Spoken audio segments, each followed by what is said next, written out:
Okay.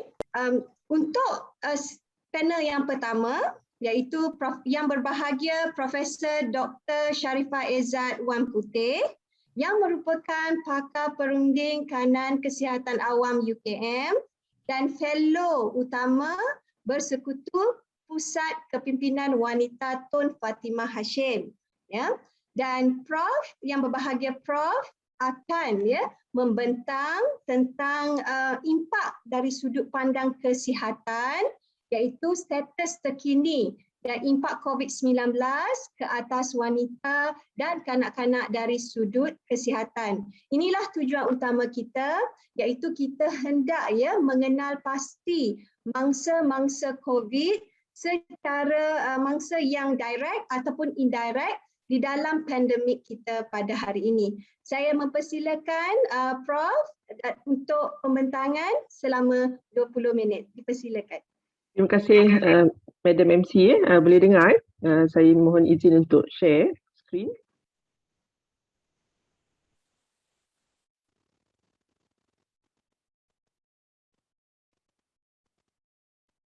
Ya, Bismillahirrahmanirrahim. Selawat dan salam kepada junjungan kita Muhammad sallallahu alaihi wasallam.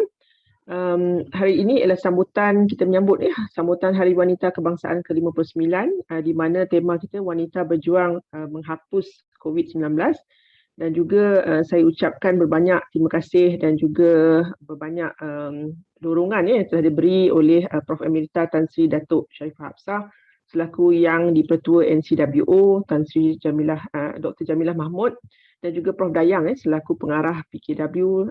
Terima kasih ke atas jemputan dan saya akan membentangkan tentang status terkini dan juga impak COVID ke atas wanita dan kanak-kanak dari sudut kesihatan. Izinkan saya bermula.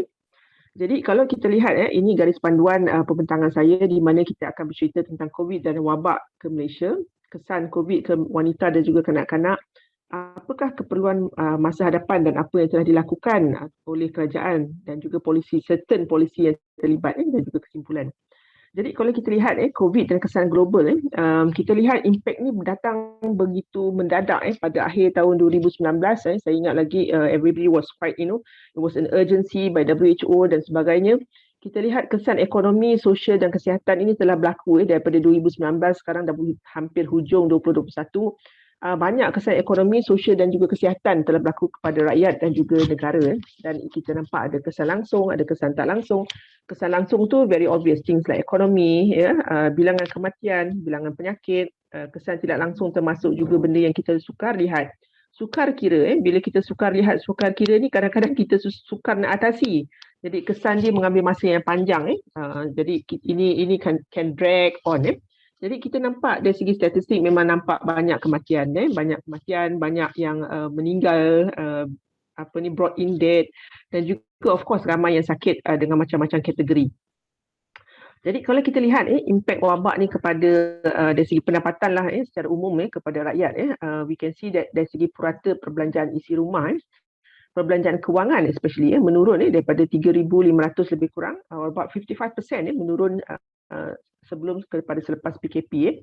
So sebelum PKP kita ada duit yang mungkin lebih iaitu 6,000 lebih telah jatuh ke bawah atau drastically reduce dan ini termasuk perbelanjaan kewangan seperti cukai pendapatan, cukai langsung, KWSP, perkeso, bayaran nafkah dan juga pemberian kepada ahli isi rumah lain. Dan apabila pemberian kepada isi rumah lain ni termasuklah pemberian daripada mungkin suami atau ketua isi rumah kepada family dia termasuk kepada wanita. Jadi antara kategori umum utama penurunan besar adalah daripada pakaian dan kasut 95%. Ini daripada Jabatan Perangkaan.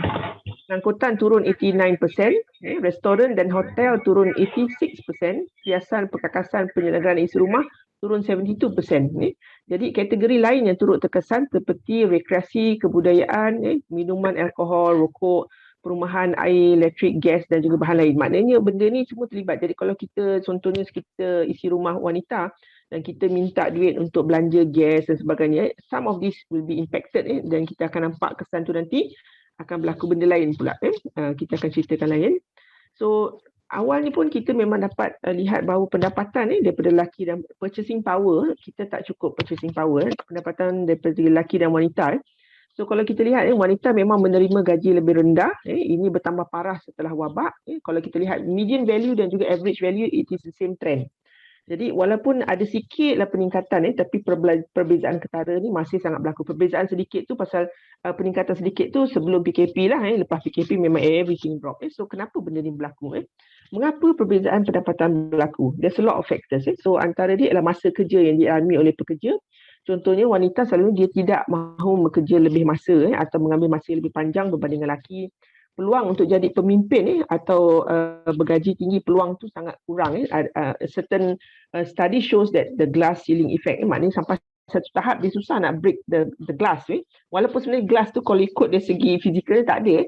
Jadi ini banyak faktor lah. Seperti Tan Sri Sharifah kata tadi, kita kalau diberi kerja tu kalau boleh ambil. Tapi ada banyak faktor yang mempengaruhi. Contoh nanti kita cerita kemudahan wanita di tempat kerja. Contoh dia baru lepas bersalin. Banyaklah contohnya diskriminasi wanita mungkin dah ada di situ, jadi dia pun takut nak masuk. Peluang untuk kerja juga kurang. Kalau kita lihat, kalau lelaki dia keluar dia boleh cari kerja mana-mana, tapi mungkin perempuan dia susah. Sini mungkin tak sesuai, ni tak selamat, jauh and so on. And mostly gaji yang diberi kepada wanita ni kebanyakan dia dalam bentuk unpaid labour cost. Ini dah biasa, ini bukan saja di global, mungkin di Malaysia juga ada, walaupun ini kajian seperti ini mungkin kurang dilakukan di Malaysia, tapi sudah ada di luar negara. Unpaid labour cost ni tak begitu ketara, tak nampak. Maknanya dia buat kerja tu ini percuma. Dan ini selalunya diberikan kepada bahu wanita lah. Dan juga wanita ada beban keluarga. Kadang-kadang suami tak bagi, keluarga tak bagi, tak sokong, komuniti tak bagi, and so on. Mungkin kita tak lihat di sini, tapi dalam slide saya, lecture saya dulu, contohnya honor killing. Contohnya perempuan tu keluar, dia dengan lelaki dan sebagainya, dia dibunuh oleh keluarga dia sendiri. Ini mungkin tak nampak di Malaysia lah. Dan juga persepsi masyarakat. Jadi kemudahan sedia ada juga kadang-kadang kurang ataupun belum disediakan. Contohnya menjaga anak, anak masih menyusu, tempat baby crib and so on. So banyak faktor mempengaruhi. So what happens pada wanita ni secara umum ni banyak kan kekakitangan perubatan atau kesihatan ni. Mostly are women. This is including our nurses kat hospital and so on. So dia very exposed kepada virus ni. Jadi wanita juga kurang peluang untuk menjadi ketua dalam organisasi. Bila dia kurang peluang untuk jadi ketua, tak ada ketua, jadi tak ada yang buat keputusan yang lebih so-called ke arah wanita atau berpihak kepada wanita. Jadi ramai wanita kematian akibat COVID dan ini kita lihat secara global, banyak yang wanita apabila mereka mengandung. Ini termasuk sekali juga di Malaysia. Kita lihat ada beberapa kematian yang berlaku dan ini menjadi satu isu juga sebab sebelum kita laksanakan vaksin untuk wanita mengandung, mereka tidak diberi vaksin.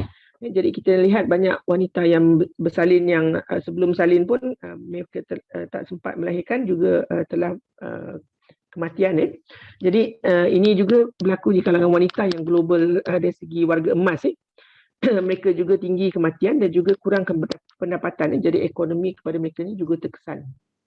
Kalau lihat di barisan hadapan, frontliners. So ini dari segi global, 95% are pekerja domestik, 93% women are affected because they work with children dan juga pembantu guru, 86% are penjaga perubatan atau kesihatan, 82% wanita adalah berkaitan dengan mengira-ngira duit dan sebagainya, cashiers, dan 76% daripada 49 juta penjaga adalah wanita atau carers adalah wanita. So they are badly affected. And then kalau kita lihat dari segi pandemik dan wanita sekitar dunia, wanita menjalankan lebih banyak kerja dari lelaki, terutama kerja yang tadi unpaid cost tu tadi, almost 10 times more. So the OECD Development Center, Social Institution and Gender Index, dia kata beban ni lebih tinggi pada masa pandemik. Jadi mereka terlibat bukan saja kerja tapi mereka menjaga keluarga, anak-anak dan selalunya mereka terperangkap. Ini yang konsep kalau ada sexual, physical dominance dan sebagainya, mereka terperangkap sebab mereka terperangkap dengan dia punya perpetrator. Risiko lebih kepada warga emas wanita sebab dia tak boleh defend themselves, terperangkap bersama pasangan dan juga terpaksa bertugas semasa pandemik, kadang-kadang daripada dalam rumah. Jadi contohlah gambar seperti ini. Jadi meningkatkan risiko kekejaman rumah tangga, pasangan, dera, and this is what they call a shadow pandemic. Kita tak nampak obvious unless we really sit with them atau they come forward and tell us. Kalau kita tak tahu, jadi kalau ada siapa-siapa yang berlaku seperti inilah di komuniti masing-masing, di kampung masing-masing, taman masing-masing, please do ask dan juga bantu mereka. And then suara mereka ni secara umum kurang didengari di media-media massa. kurang menarik perhatian. Bila keluar kat Facebook atau kalau kat paper orang kata ini nak tarik perhatian, oh mereka tak taat suami and so on. So there's a lot of persecutions. And then in the end tak ada, in a way, tiada perubahan polisi. Ini bukan semualah, tapi ada isu ni masih berlaku. So of course more men are dying of COVID. Ini because of other reasons. Dari segi genetik, physical, mereka more exposed but they keluar. Tapi there's a lot of issues as well with the women as well. So beban menjaga keluarga tinggi di kalangan wanita. Ini contoh OECD country. This is before the pandemic as well. Sungguh pun bertugas. Dia masih terbeban untuk jaga ibu bapa dia, kadang-kadang mentua dia and so on. Anak, kadang-kadang dia ada anak khas. Even saudara mara. Sama ada they are staying in the same home atau mereka berlainan rumah. So employed women are more likely than employed men to have adult care responsibility. So ini menyebabkan tekanan. So and then dari segi pencapaian SDG pula berkaitan gender, this is also affected. Once you have COVID, all these SDGs will be so-called pushed backwards. Example, there's a scenario they give us which is happened in Afrika Barat. This is during the Ebola. Keperluan kesihatan seksual reproductive, that means the woman when they delivered for antenatal care and so on, delivery, safe delivery and so on are badly affected. Sumber dari segi krisis itu sendiri mengakibatkan ibu mengandung yang sudah lemah sistem kapasiti kesihatan. This is probably happen especially in less developed countries lah. So apabila krisis berlaku, kes mengandung remaja, penutupan sekolah, ramai cicir dari sekolah dan juga especially untuk ibu-ibu yang masih remaja. Dan beban menjaga keluarga ni lah. Saya banyak kali cerita pasal beban ni sebab this is actually most of these are imposed on the shoulders of the woman. Beban menjaga keluarga yang sakit selalunya kat atas wanita atau gadis kerana tidak perlu dibayar. Itulah they are taken for granted. Jadi in a way bila mereka terpaksa jaga contohnya mungkin family members, dia tercicir daripada sekolah dan pendidikan. And then kalau ada percatuan makanan, kalau food ratio, kalau ration ini berlaku, contohnya duit tak cukup, kalau mungkin keluarga kaya tak ada masalah. Tapi bila ada percatuan makanan berlaku, ini nanti kita akan cerita tentang kita punya PPR. Percatuan makanan berlaku, golongan wanita ni ataupun gadis the younger they are more affected. Warga emas pun dia boleh terjejas, dia yang tidak akan dapat ration yang cukup, atau kalau dia dapat ration, it is non-nutritious. Begitu juga dari segi kesihatan sebab dari segi kalau lelaki dia boleh keluar, dia boleh ambil motor, kereta dia boleh dapat rawatan. Tapi kalau wanita dia selalu paksa tunggu husband dia lah, bapak dia lah, abang dia lah, adik dia lah and so on. So in some situations they are the last to actually receive help. So syarikat ada satu survey that they did, this is not in Malaysia as well, where they look at how the pandemic actually affected the woman. So pandemic COVID ni akan menggagalkan agenda woman equality atau gender equality almost half a decade dia kata backwards. Kalau lihat di sini dia ada kajian 3 kategori, ibu bapa, pekerja kanan, pekerja kulit hitam atau coloured, then they look at what are the impact dari segi woman and so on. This is darajah. Mereka kata wanita akan lebih tertekan untuk burn out dan juga exhaustion and then juga pressured to work more sebab they have to prove themselves. Now, what about children? Right? We see that there's a lot of children affected as well during COVID. Of course, in a way, how they present would be different from adults, and most of them will be asymptomatic. Ramai yang tidak ada simptom. Kalau ada yang terjangkit infeksi teruk, boleh juga berlaku malah kematian walaupun kadar mereka sangat rendah berbanding dengan dewasa atau warga emas, di mana warga emas selalu mereka ada banyak comorbidity. Jadi ini kita lihat dari segi transmisi juga berbanding dengan dewasa mereka juga kurang lah walaupun masih ada. So ini contohnya dari segi England, ini contoh dari segi Amerika. Masih ada kes-kes berlaku dari segi COVID yang kurang daripada 18 tahun. At one point in time kita belum ada vaksin untuk children. Now kita dah impose vaksin for children. So hopefully this is going to be reduced or thwarted lah. So dari segi COVID kepada kanak-kanak dan juga remaja, jangkitan walaupun jangkitan tinggi tapi setelah vaksin dewasa, kita lihat juga kalau ikut di sini kita lihat juga patut jangkitan pada kanak-kanak juga akan menurun. Jadi di setengah-setengah negara, in fact Malaysia is doing the same thing now, is also doing a vaccination for 12 to 17 years old. Dan of course ada kesan samping, this is one of the reason why it was delayed tentang isu myocarditis atau pericarditis, effect that can happen with the vaccine, especially mRNA vaccine. Tapi tanda gejala mereka adalah lebih kurang sama. Of course the severity atau tahap keparahan adalah kurang berbanding dengan orang dewasa. They have fever, batuk, sesama, sore throat dan juga susah bernafas. Jadi ini keratan contoh ini keratan daripada Harian Metro, this was some time ago, about how kanak-kanak di Kelantan affected. Dan dia orang ni nak masuk mana sebab bila affected, they come from the parents and infected the children. So ini pun sama. Jadi bila mereka affected, dia boleh jadi pembawa juga kepada orang lain. Jadi kita kena pastikan bapa ataupun siapa, guru dan sebagainya, penjaga are actually immunized for them, for the children as well to be safe. Jadi bagaimana pula di Malaysia, of course kita lihat kanak-kanak kurang lah kalau banding dengan dewasa, kurang sikit. Tapi semakin tinggi umur mereka, lagi expose mereka keluar, lagi banyak kes-kes COVID ni boleh berlaku.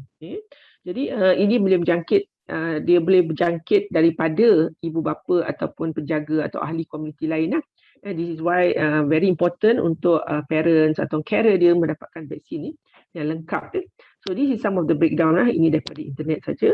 Dan apakah kesan pandemik ini kepada pendapatan golongan rendah, berpendapatan rendah, ramai affected. Saya tekankan tentang pendapatan ni sebab walaupun ketua isi rumah tu mungkin lelaki, tapi selalu yang akan membantu suami atau ketua isi rumah tu ialah isteri ataupun pasangan mereka. This is condition is going to be worse kalau isi rumah itu atau ketua isi rumah tu diketuai oleh wanita. Jadi keluarga yang diketuai wanita adalah sangat berisiko tinggi. Ini contoh daripada 32% ketua isi keluarga adalah wanita dan 57% daripada ketua isi keluarga adalah tidak mempunyai EPF atau SOCSO. Kanak-kanak pula berhadapan dengan risiko malnutrisi. 52% isu adalah tidak cukup protein, jadi digunakan the cheapest, which is telur. Ikan bilis pun kalau yang kualiti bagus pun mahal. Jadi 40% isi rumah menggunakan mie segera, and this was in August, and the impact is still there. So 21% daripada isi rumah tidak terlibat dalam pendidikan dalam talian sebab tak mampu, dan 42% isi rumah juga tidak mempunyai peralatan sesuai dengan e-pembelajaran. So these are some of the challenges. Banyaklah kalau tak bercerita satu-satu. Dan 52% daripada yang atas ini, 42% ini adalah rumah diketuai oleh wanita, sama ada mereka ini bercerai secara sah ataupun ditinggalkan suami. Ini banyak kes yang suami tak ada bertanggungjawab, ditinggalkan aja isteri dia atau keluarga. Jadi bagaimana pula penduduk miskin bandar yang menangani isu wabak? Ini kalau kita lihat daripada keselamatan sosial, perbelanjaan isi rumah, ini of course statistik dia, and this is also quite new, recent. 4 daripada 10 ketua isi rumah tidak berdaftar SOCSO, 9 dari 10 yang bekerja sendiri tiada peruntukan kewangan, dan 4 daripada 10 ketua isi rumah wanita bergantung kepada bantuan kerajaan semata-mata. Jadi kalau dia bergantung pada bantuan kerajaan, kalau lambat dan sebagainya, seluruh anak-anak dia ataupun ahli rumah dia, termasuk warga emas kalau dia menjaga, tidak mempunyai kewangan. Jadi dari segi perbelanjaan isi rumah pula, 6 daripada 10 ahli tidak mempunyai makanan mencukupi, 1 dari 2 tidak dapat membayar bil utiliti atau sewa, 1 dari 4 mengurangkan pengambilan makanan, mereka terpaksa bercatu, dan 1 dari 3 tidak berupaya memberi anak-anak mereka makanan di sekolah. Jadi ini sangat-sangat menyedihkanlah. Jadi dari segi pendidikan remaja, bila kita cerita kanak-kanak, pendidikan mereka sangat penting waktu COVID. Kebanyakan pelajar menggunakan handphone, tak ada desktop atau laptop. 76% ibu bapa tidak berminat. Bila mereka tidak berminat anak-anak belajar dalam talian, kemungkinan mereka akan tercicir dan juga berhenti sekolah. Jadi antara sebab utama ialah ruang sempit, tak ada internet dan juga tiada komputer. Of course, these are the details. Kalau kita lihat sini, kita lihat juga waktu remaja, especially kesihatan mental, ini juga satu benda yang penting. 22% daripada ketua isi rumah, yang 29-nya daripada ni adalah wanita berasa tertekan atau emosi tidak stabil. Ini kita lihat banyak kes sekarang kita ada suicide dan juga para suicide. This is very important. I think the government memang have to play a role in this. 42% daripada ketua isi rumah dan 51% daripada ketua isi rumah wanita berasa khawatir dengan keadaan kewangan mereka. Especially mereka macam mana mereka nak supply dari segi pendidikan juga makanan kepada ahli keluarga. Ini penting. Kita kena bantu mereka, dan juga 3 dari 10 ni ketua isi rumah wanita menghadapi ahli keluarga mereka pula, bukan saja dia tapi ahli keluarga dia, anak-anak dia atau family members dia yang murung atau tertekan. So this is the report by UNICEF Malaysia dan UNFPA mendedahkan 68% yang tinggal di PPR Kuala Lumpur tiada simpanan kewangan. So they have like only 1 month atau tiada langsung income untuk mereka simpan. Dan ini meningkat dengan sangat mendadak selepas pandemik, dan juga ini menyebabkan mereka tidak boleh pulih dari segi pendapatan dan so on. So ini termasuk breakdown tu banyak termasuk ketua isi rumah OKU dan juga ketua isi rumah perempuan. Dan kalau kita lihat dalam beberapa penulisan cara ni perspektif bagaimana orang menyatakan some are commenting like women leaders they shine during the pandemic. So these are countries yang headed by women leaders. Of course this was never scrutinized dari segi scientific tapi ini hanya kata melalui akhbar. Dikatakan peneraju wanita di negara-negara tersebut adalah lebih berhati-hati, mereka lebih serius menangani pandemik. Dan mereka dikatakan lebih berjaya membuat keputusan dan juga menjalankan pengesanan kontak kepada kes, contohnya Taiwan Presiden, di mana ujian-ujian COVID adalah sangat efektif dan juga program mengesan kontak adalah sangat agresif. Jadi mereka juga melihat bahawa ini some of the comments dari segi perbezaan jantina atau gender disparity, malangnya hanya 21% daripada menteri kabinet adalah actually woman based.